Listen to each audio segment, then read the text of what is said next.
Hi, hello. This video is for my 30-year-old cousin who has never played Minecraft before. We were talking 2 weeks ago at dinner, and he seemed interested in how you play the game, generally getting the best gear and beating the game. So that's what we're gonna do in this video. We might do some funky stuff with TNT, lazy chunk, duplication. But for the most part, this is just an excuse to do a Let's Play type video of how I play the game. As somebody who's been playing for 15 years, does it as their full-time job, and is a top 100 speedrunner. This video was recorded on my family's realm. So the first thing I saw when logging on was a field of carrots. So shout out to Amber for making that carrot field. It was actually really nice early game food source. And I was exploring the local structures, but I knew for this video, I kind of wanted to go off on my own and start my own base away from everybody else. Classic droopy bridge. Ah! Unfortunately, punching my first tree, it's pitch black outside. I'm sorry, YouTube compression. I wanted it to be daytime, but I spent way too long changing the settings. This is my first stone pick, though. I think that's the first thing that you should get in any Minecraft world. It's pretty simple. This is also probably going to be a very casual, like chatty type video. You might find me just talking about tofu. I don't know. I've been cooking some tofu lately. It's been pretty good. It's a whole town. So like I said, other people are playing on this realm, but I wanted to do my own thing. So I boated off the cliff and then immediately turned around because there was a mountain behind me. And if you know anything about early game Minecraft, the higher elevation that you go, the more likely iron ore is to spawn, and iron ore after you get your stone tools, that's really what you should be maining. Oh my gosh, I forgot you can make spears. I still am very much a spear noob. Minecraft is a cool game because it's constantly updating, but also I feel out of date sometimes. I just have not used a spear hardly ever, but I do know some things, like goats, for example. If you stand still for long enough, will literally ram you and could knock you off a mountain, so keep your eye on goats if you're ever on a mountain alone. So after getting a few pieces of iron, I decided to make my first base on the side of a mountain. And it felt really cool. Oh my gosh. It felt like my first base that I ever made because it was a hole in a stone wall. And that's kind of what this is. But I had a lot of fun with it. And like I said, this is one of the first couple of times I've used a spear. Dude, it has hardly any attack damage. It's kind of crazy. You have to hit it so many times. I think the spear is only really good if you have a netherite spear with lunge and you use it with high velocity. That's my prediction, because I don't know. I tried using it a little bit, but it just kind of fell off.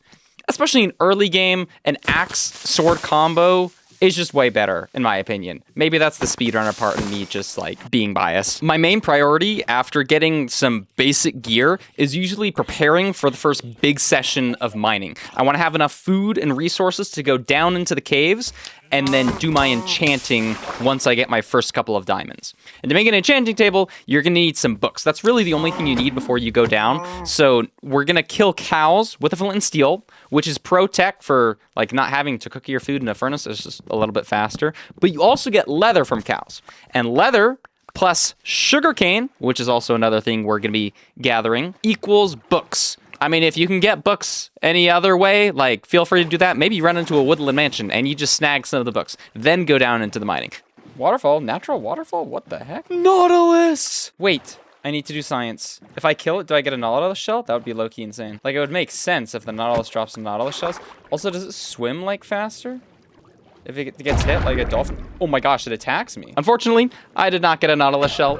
Turns out it's a 5% drop rate. But fortunately, you can get Nautilus shells from these guys. So maybe in the future, I mean, honestly, it's not really that important. I just get kind of excited because of like all advancement speedrunning. But in general, Minecraft, you really don't need Nautilus. Maybe I should just cut this part out of the video. Armadillos. Those guys are good for XP. When you make an XP farm. We might talk about that in future episodes. Are there going to be future episodes? I have no idea. Oh my gosh. Almost certainly not. That last clip was recorded maybe 2 months ago. I kind of forgot that this was a video that I was working on. Yo! But we shall continue because my cousin needs to know how to get max gear in Minecraft. Pardon the fact that it's 3 months late. He's probably stopped playing. And he might never watch this video. Also, is he my cousin? I'm not really sure. He got married to my cousin, so he's not related by blood. Does that make him my cousin? Is that a first cousin? How does marriage work? I don't really know. Aside from the random yapping, I finally found a cave, and this is where we would actually end up setting base camp. We can throw a door on here too, actually. I don't really remember what the dog's name was, but this was an exciting point in the Let's Play, because it was when we were finally gonna get enchantments. Oh my gosh. Oh, diamond. Also, deep slate coal ore, one of the rarest ores in the game. That's kind of heater. I'm level 22, so how many bookshelves do I want to make? I kind of want to enchant my diamond pick, probably level 22. I honestly didn't enchant very much because I had a lot of fun doing low-level enchanting on this series. Lots of the time, it can be so easy to just rush the best enchantments and save up everything until you get that level 30 enchant. But in this recording, I found a lot of value in just getting efficiency 2 on my pickaxe and rocking with that. It felt like there was more progression to be had. There's a village right here. This is a good area to set up a base, not gonna lie. Let's go get some blaze rods now. This is sort of step 1 of beating the game. Using the looting 3 gold sword we found in a random ruined portal chest made it so much nicer to get ender pearls and blaze rods. Assuming I didn't drop them. Oh no. I did have to run 10 minutes to find a second fortress because the first one didn't have any nether warts. I wanted these for infesting potions, which was going to be my main source of XP. Awesome, and it's nighttime. Let me sleep. I don't want all those villagers dying. Villagers, yes, because that is what we were working on next. We're not beating the game. The people on the server wanted to all fight the Ender Dragon together. Although, speaking as 2 months later, that actually never ended up happening. But the idea for getting gear was still the same. Use villagers and farm pumpkins and melons.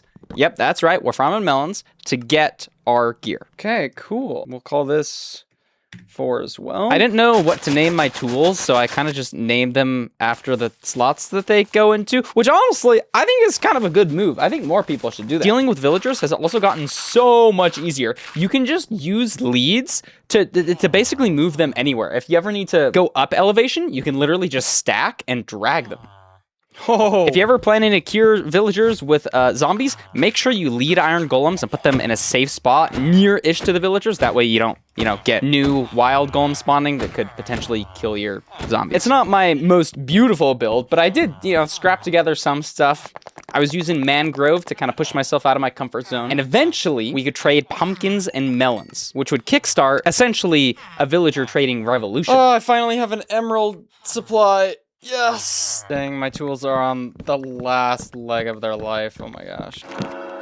Oh, yes. Okay, so the next step is I want to put all of these villagers in minecarts and then put them each in their own trading silo. To do that, though, I'm going to need so much iron. So I used this opportunity to go on a little iron adventure.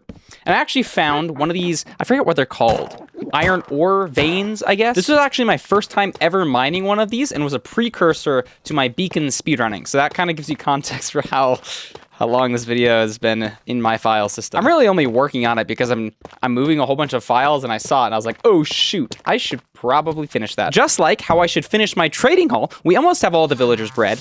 Oh, that's the worst case scenario. That's just the absolute... Dude!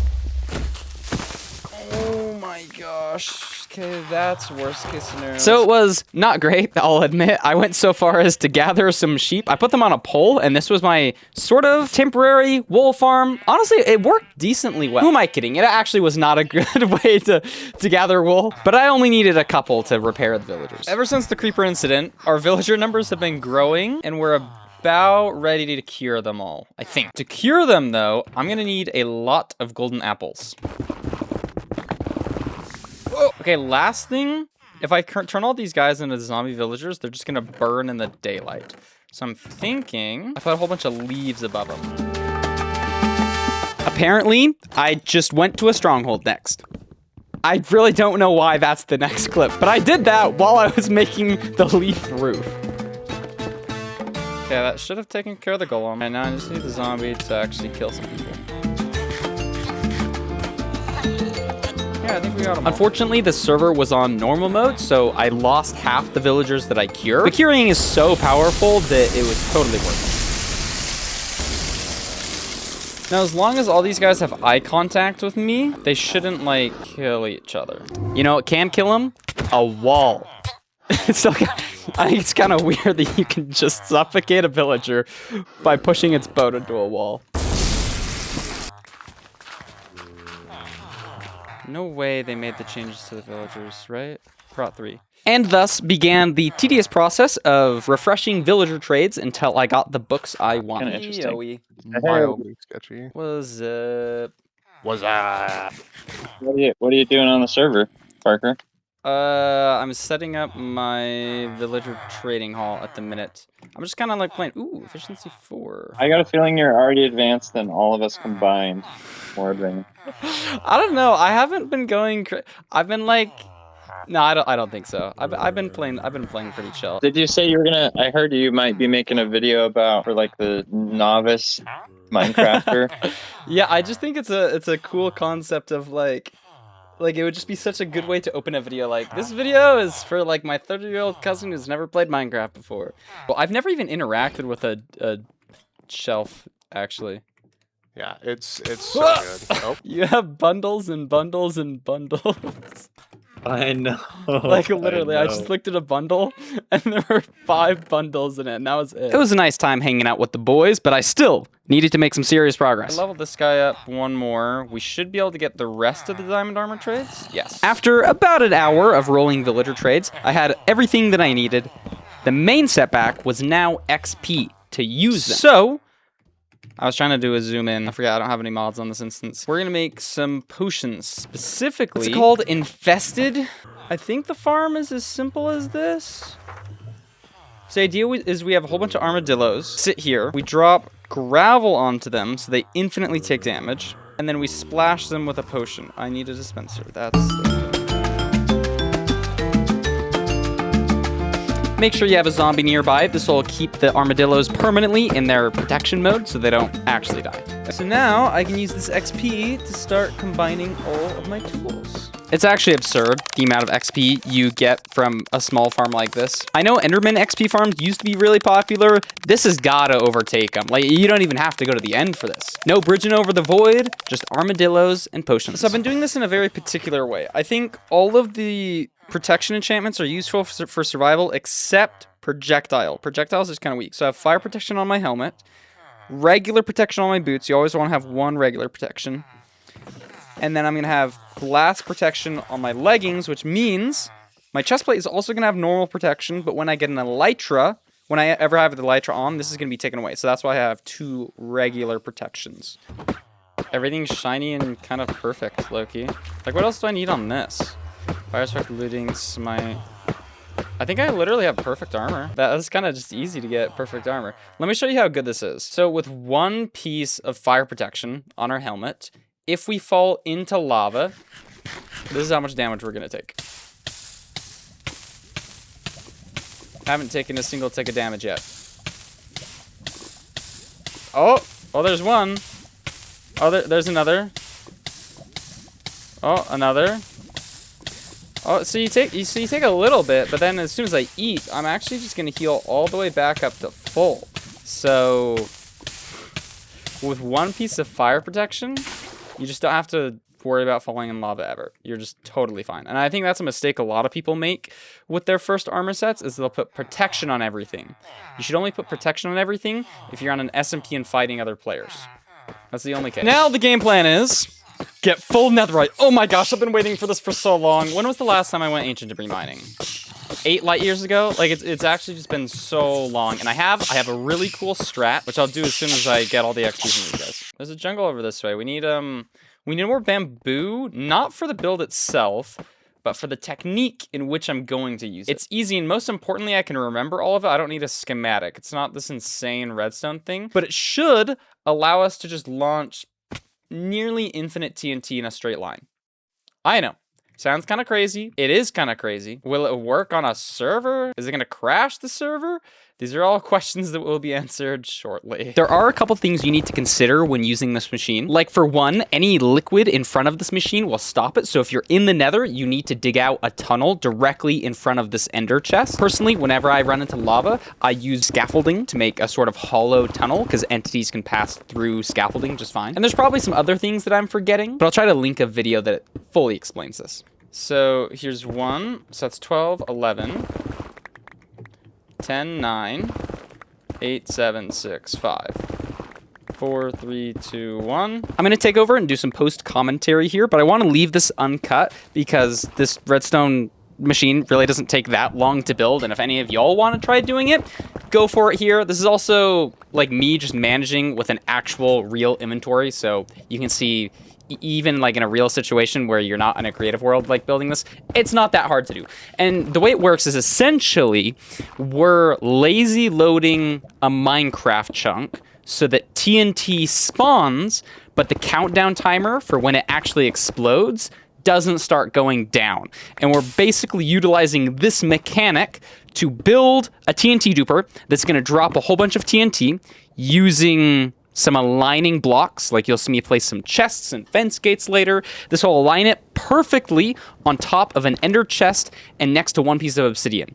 And you basically just leave that running for 20 minutes. You get a couple hundred pieces of TNT, and then when you reload them, when you make the chunk not a lazy chunk anymore, but a fully entity processing chunk, I think is what it's called, all of the TNT explodes at once. And the only limit of this machine with how far of a tunnel this will create is how many pieces of TNT your computer can process in a single tick before crashing the server. From my experience, I don't think you can really go much longer than 2.5 hours of letting this run. I think 2.5 hours is about the peak that I've done it. And it depends on like the server and like your computer specs, whatever. You can do this in a single player world as well. But if everything works properly, it's pretty freaking sick.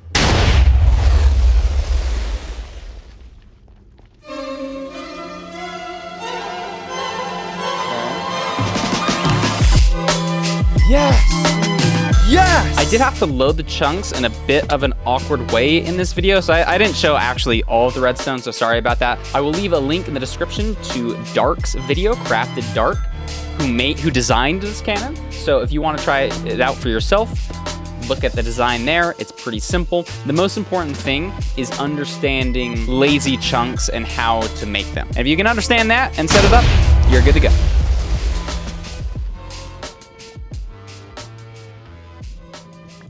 This is fine though, as long as it went forward, which it did. Oh, we're gonna get so much more debris from this one. Oh, it's gonna be beautiful. It's gonna be beautiful. It was at a way better Y height.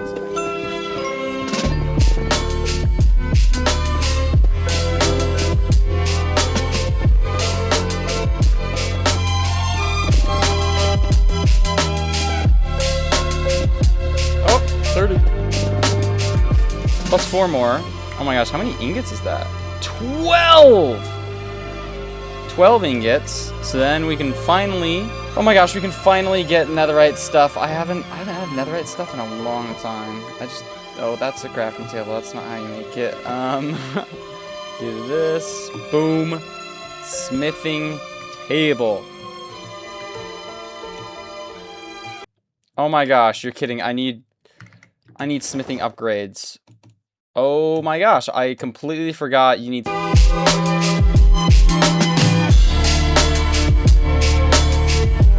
Oh, there it is. I'm just kidding, I put that in there, but I forgot to record this bit, so I'm sorry. I hope the reenactment was okay. Armor. Bang! It's been a while since I've had full netherite armor. Sword is a must. So touch pick is a must. Axe is a must. Wow. That's an insane lineup. So anyways, I hope you enjoyed this video. Maybe you learned a thing or two. Anyways, Weston, if you ever see this video, well, I hope you learned something. I don't think you're playing Minecraft anymore. But thanks for giving me motivation and an idea for a cool video. Anyways, I will see you guys in the next one. Peace out.